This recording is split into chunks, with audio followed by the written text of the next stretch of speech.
lot of paint into it. A lot of paint. Okay, let's go right up here. Now then, using little circles again, begin laying in some basic cloud shapes. Now you really need to sort of look at your shapes here. Don't just throw a bunch of white paint on the canvas and hit it with a brush and expect clouds to appear. You have to sort of plan these clouds. Sort of look at what you have and think about the shapes that you want. And remember, clouds maybe are one of the freest things in nature. They just float around the sky and have a good time. There.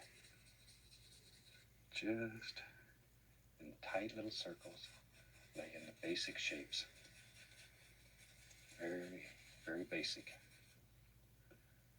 There we go. And now if you pick up too much of the undercolor, clean your brush. There's no rule that says you can't clean your brush several times.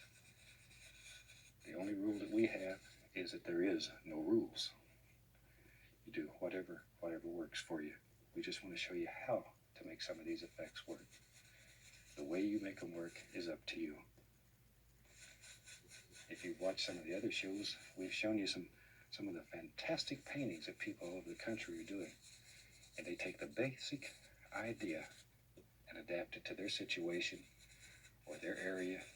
And oh, it's unreal. It's unreal. Some of the beautiful, beautiful paintings people are doing. And we get letters all the time from people that say, never painted before in my entire life till I started watching your show and you made it easy. And that makes all this worthwhile. Because it does work. I have one friend who is 90-something years old, and she just started painting, and she tells me she started a whole new career. She just had her first one-man art show, or one-lady art show, I guess you'd call it. But I think she's 94 now. Isn't that a beautiful age to start a second career? Now I'm beating the brush on the ladder here, just to take out the excess paint, so I don't have to go through and rewash the brush. Well, we're making some big, fantastic clouds today. Okay, now then, with a clean, dry brush, we want to fluff these clouds. So grab them and just lift upward in big circular strokes. Don't lift straight up, or it'll look just like it's raining up. That'll sort of bother you when the painting's done. There we go. Big, fluffy clouds. Boy, maybe there's a storm on the way. Then with a clean, dry brush, very gently, just blend the entire sky. All you're doing here is caressing the canvas. Just graze it. Just enough to take out the brush strokes. Okay. Now we can have some fun. Let me wash off this brush. Give it a good shake. I just like to beat the brush. It's a lot of fun.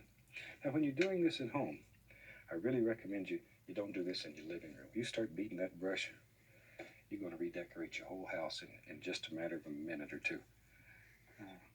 Probably one of the best little things going is what's made to go in a garbage can is called a brush beater racket. Pick you up one of those, put it in the bottom of a garbage can, and it will not only save your house, it'll probably save your marriage. There we go. I'm mixing up a little bit of the midnight black with yellow ochre. Midnight black and yellow ochre. Maybe we'll add a little bit more blue to that. I want a little bluish hue in there.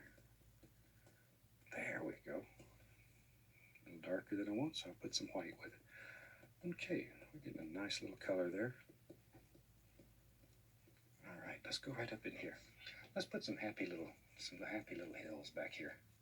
And all I'm going to do is take the fan brush and just tap. Just tap with it. And use the roundness of the fan brush to your advantage. That makes those nice little hilltops. I'm tapping and sort of pulling downward just a little bit. See all those nice little hills? There we go.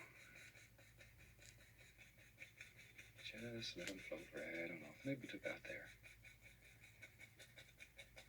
And then we can begin putting some shape in this way. Now this is a super way to make the beautiful, beautiful